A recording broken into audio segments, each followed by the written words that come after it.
People like to believe the system can be beaten. That there's a secret move, a hidden loophole, or a rebellion clever enough to outsmart it. But the truth is, the system isn't just around you, it's inside you. It's not a wall you climb over. It's a current that shapes how you think, speak, buy, and even dream. That's why almost nobody truly escapes it.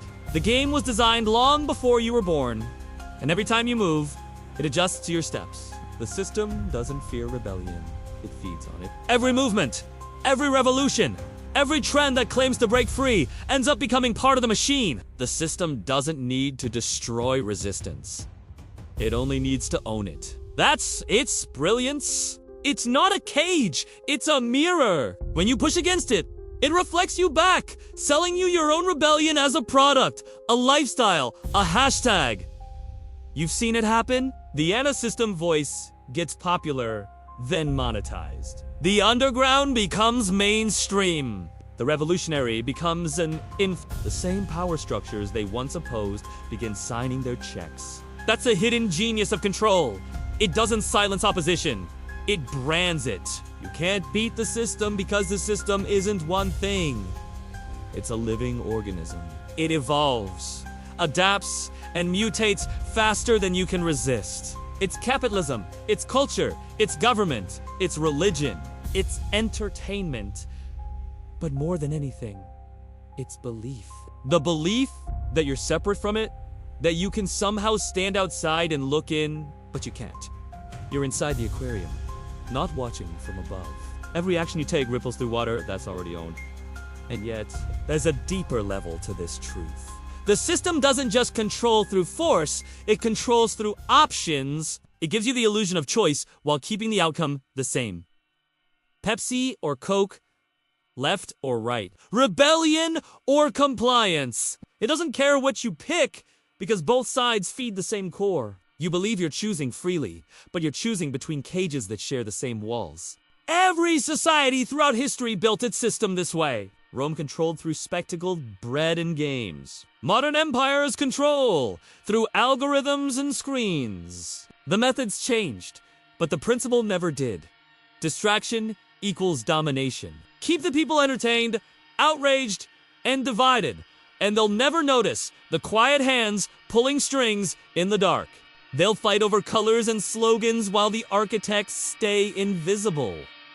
That's why true power hides. The most powerful people you'll never meet don't need fame, they need stability. They move in boardrooms, networks, and dynasties that span generations.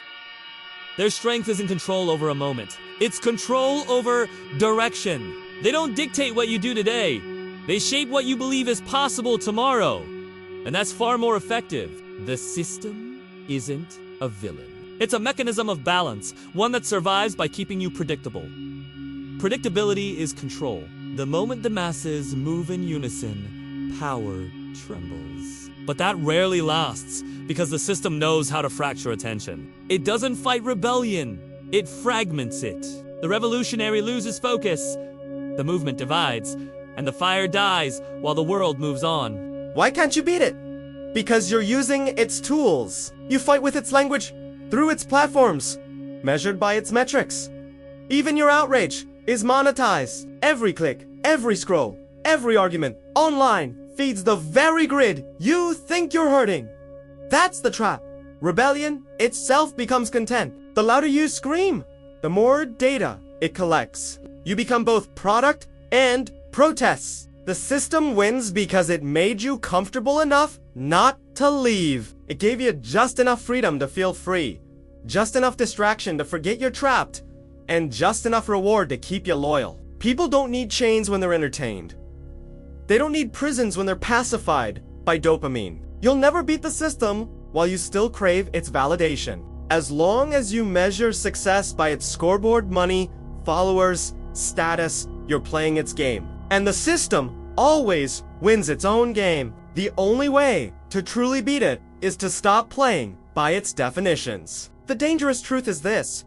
The system doesn't exist without you. It est, not some alien machine humming in a basement somewhere. It est, the sum of collective obedience. Every purchase, every view, every click, Every compromise reinforces it. The system doesn't need to rule you. You rule yourself in its image. It's the perfect form of control.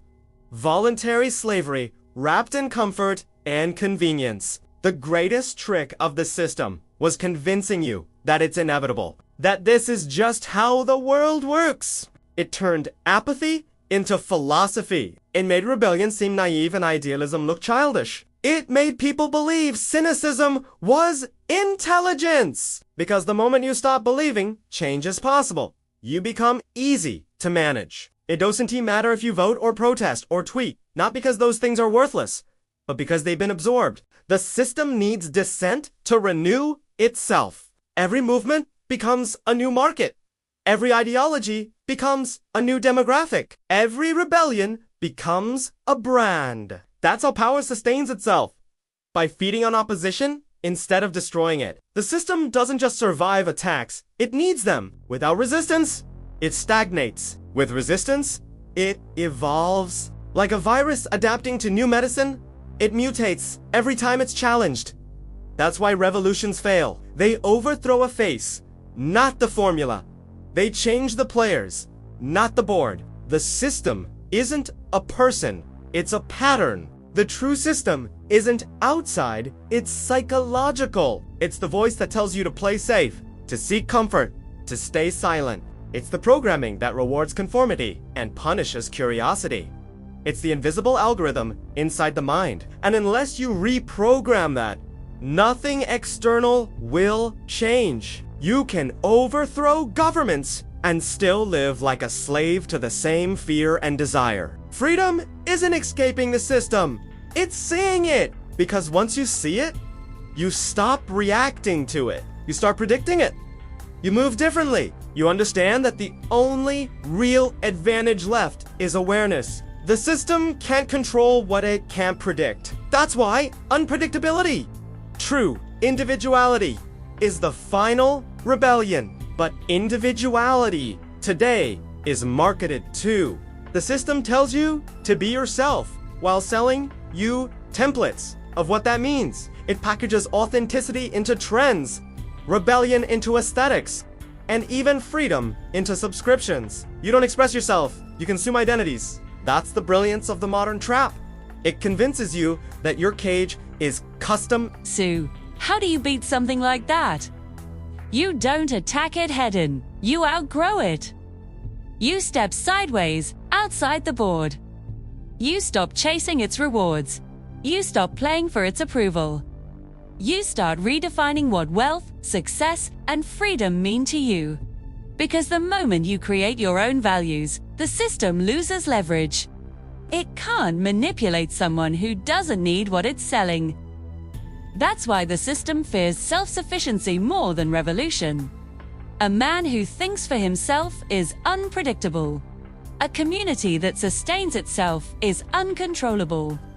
When you build skills, resources, and networks independent of the grid, you weaken the invisible leash. The real revolution isn't loud, it's quiet. It's mental, twee. It's when millions of individuals decide they don't need permission to live freely. The system thrives on dependence. Take away that dependence, and it starves.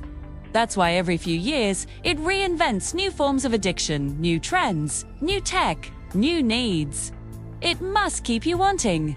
Because a satisfied person doesn't spend, doesn't obey, doesn't perform. The system can't survive peace. It needs constant stimulation to keep the wheels spinning. Every notification, every controversy, every manufactured outrage keeps you emotionally invested. The goal isn't to convince you, it's to keep you engaged. That's the new currency, attention. Your focus is the modern tax, paid daily without realizing it. The ads. The longer you stare at the screen, the stronger the system's pulse becomes.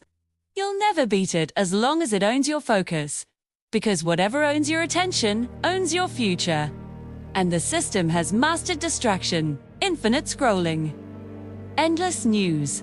Dopamine cycles so precise they can measure your next move. That's not freedom. That's behavioral programming disguised as entertainment. 2. Beat the system. You have to become invisible to it, not by hiding, but by detaching. You can still play the game. You just stop being emotionally invested in its outcome. You learn its patterns so well that you can use them without being used by them. You operate like a ghost moving inside the structure without belonging to it. True power doesn't fight the system, it transcends it. It sees the system as an ecosystem, something to navigate, not destroy. You use it when it benefits you. You leave it when it drains you. That's the mindset of the quiet elite. To exist in the world but not be owned by it. To master the interface without worshipping it. People want revolution because it's emotional. It feels righteous. But revolutions that begin with emotion always end in exhaustion. Real change doesn't come from anger, it comes from clarity. The moment you understand the architecture of control, you stop trying to burn it down and start building something beyond it. That's how true power moves. Silently, intelligently, invisibly. The masses protest, the masters pivot. The crowd shouts, the elite rewire. That's the real game. The system doesn't collapse, it upgrades. And every upgrade looks like progress while tightening the loop. So no, you'll never beat the system by attacking it directly. You'll beat it by becoming untouchable within it, by owning your time, your mind, and your energy. By seeing through its illusions without letting them define you. By remembering that the system feeds on attention and starves when ignored. It's not about fighting the world. It's about mastering yourself within it. Because the moment you master yourself, the system loses its grip. Slimar, you can't be manipulated by promises of comfort, or threats of loss, or illusions of success. You've already built your own foundation, one that doesn't crumble when the grid flickers. In the end, the system can be beaten, because it isn't an enemy, it is a mirror. It reflects what people are willing to tolerate, what they choose to believe, and how easily they can be led to. The system changes when the reflection does. The game only ends when enough people stop playing. You'll never beat the system by trying to destroy it, but you can rise above it. You can learn its language, study its codes, predict its patterns, and quietly build your own empire inside its blind spots. That's not rebellion, that's evolution. The powerful don't fight systems. They design them. And the moment you understand that,